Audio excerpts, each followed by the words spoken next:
In 2026, buying a so-called premium phone has become stressful. There's no two ways about it. Prices are up and every brand claims they have nailed the perfect spec to performance balance. That's when you might look at the Vivo X200T and the Motorola Signature and think this is just another standard flagship face-off.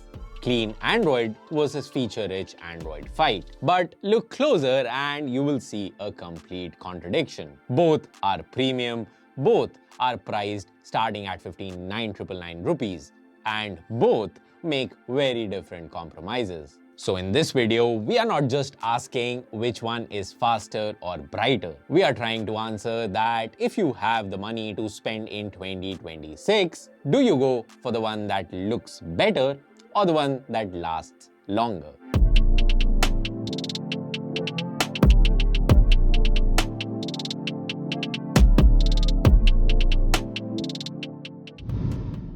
The in-hand feel of both phones is drastically different right out of the box. Motorola has gone on a diet with the Signature and there's no sugarcoating that. You're looking at 7mm thickness and 186 grams on the Signature versus 8mm and 203 grams on the Vivo X200T. That 17-gram difference sounds small, but in daily use, you will feel it. The Motorola is easier to pocket, easier to hold on for long camera sessions, and just feels more agile. Both phones use aluminum frames, and for the back panel, the Vivo sticks with matte glass. It looks premium, familiar, and in line with the rest of the Vivo's flagship lineup. Motorola goes with what it calls a twill-inspired textured back, which honestly feels rough, almost like a fabric or cloth texture. Now I know some of you might say, but Sid, isn't this the same stuff we saw on the Edge series? And yes, you'd be right, it's unique, but it's familiar and something the brand has turned into brand recall by using it everywhere. So if you ask me, there's nothing signature about it. Maybe Motorola should have gone for something a bit more premium or bought back the Kevlar fiber back from its iconic Droid Razr phones. Remember that? Again, it's completely subjective. Some people will love it, some people will hate it, but it does add grip and avoids fingerprint completely. Up front, Motorola uses Gorilla Glass Victus 2 while Vivo uses Short Sensation Core. Victus 2 still has the better real-world reputation for drop resistance, and that's quite a bit important win for Motorola there. Durability-wise, both phones are stacked. You get IP68, IP69 ratings on both, which in 2026 is the baseline for a premium phone done right.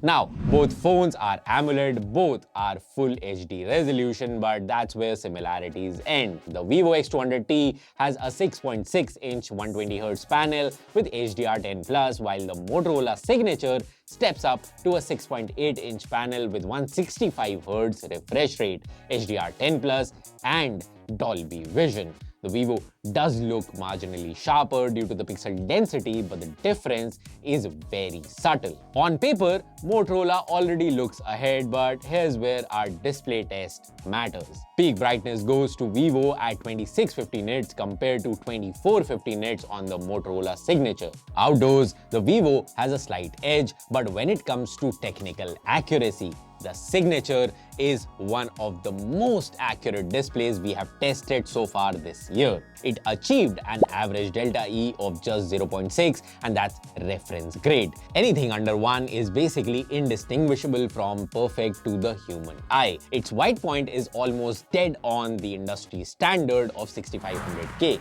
The Vivo is still very good at an average delta E of 1, but it leans visibly cooler at 6838K. You can see the blue channel riding higher in grayscale charts. However, because the gamma tracks closer to 2.2, it gives HDR content a punchier and more contrast-heavy look, which a lot of you might actually prefer for watching movies. So the takeaway is that the Signature takes the crown for accuracy with near-perfect white balance, excellent grayscale tracking, and reference-level color accuracy. Vivo is tuned cooler and punchier, which many mainstream users will actually prefer.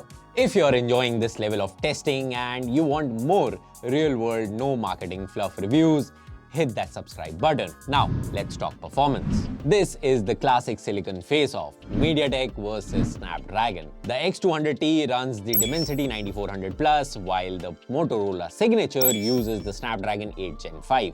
Both are octa-core but built very differently. Vivo goes with a 1+3+4 configuration with a prime core at 3.63 GHz. Snapdragon goes aggressive with two prime cores at 3.8 GHz in a 2+6 layout. Memory and storage are top tier on both. The Vivo gets LPDDR5X Ultra RAM and Motorola uses standard LPDDR5X, and both phones ship with UFS 4.1 storage. In benchmarks, the Snapdragon wins outright. Higher AnTuTu score, higher Geekbench, stronger PCMark scores. It's the faster chip, no question there.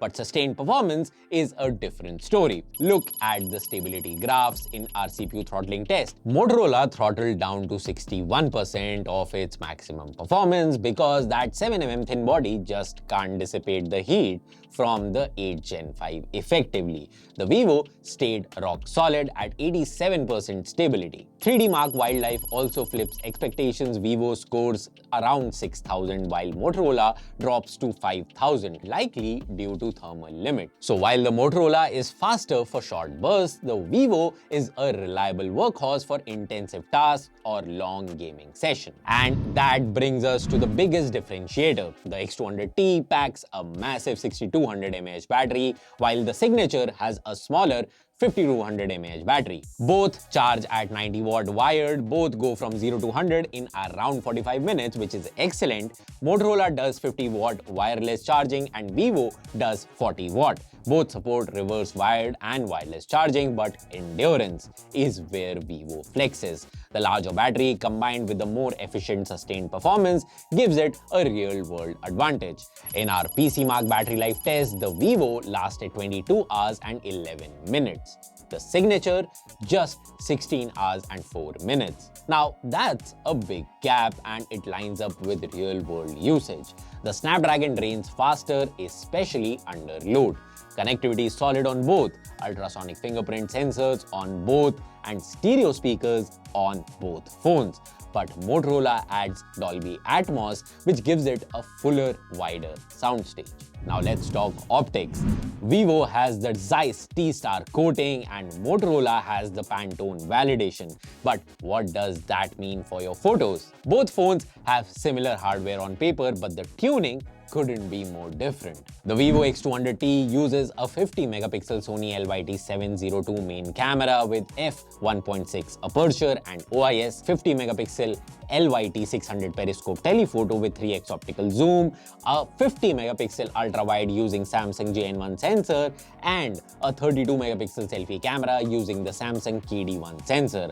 All of this is backed by Zeiss optics and Zeiss T-Star coating, and both the front and rear cameras can shoot 4K at 60 FPS.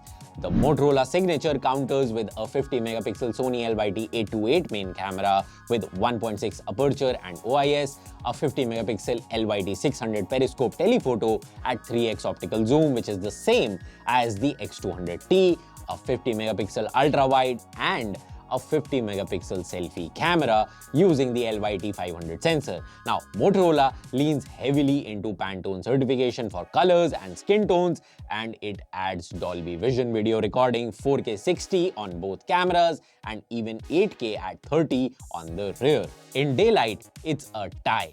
The Vivo X200T goes for a ready-to-share look, brighter exposures, lifted shadows, and vibrant blues. The Signature is flatter, more natural, and higher contrast. Skin tones are more realistic but sometimes less forgiving. If you like editing your photos, you might prefer the Moto. If you want to post directly to Instagram, you'll prefer the Vivo. Now, zoom is where Vivo takes the lead. At 2x, Vivo is sharper. Texture on tires, pavements, fine details, all are resolved better. At 3x, Vivo really shines. Cleaner edges, better bokeh, less hallowing. Motorola sharpens harder and you can see it. At 6x, Vivo again looks more stable. Motorola introduces more digital noise and processing artifacts. Zoom consistency clearly goes to Vivo. For portraits, I have to give it to Vivo. At 35mm, Vivo handles separation better with more natural blur. The Signature struggles slightly around hair edges. At 50mm, Vivo is excellent. Facial proportions are flattering, bokeh looks optical. Motorola's background blur looks more computational and skin texture can get a bit harsh.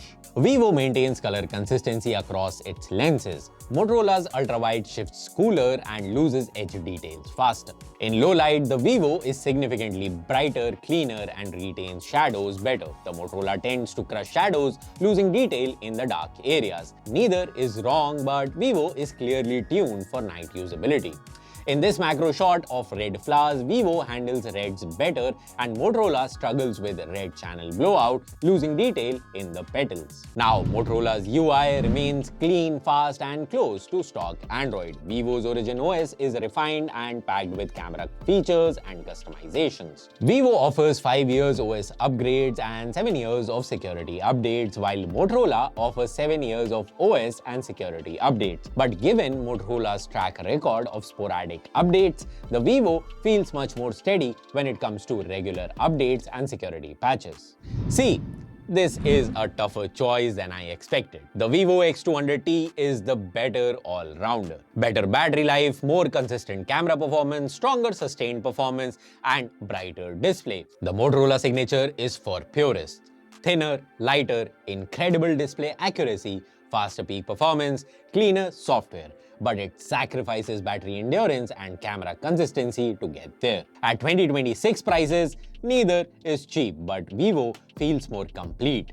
Motorola feels sharp, but also a bit more niche. Personally, I think the battery life on the Vivo makes it the winner for my usage. But what about you? I'd love to know your thoughts in the comments, and thanks for watching.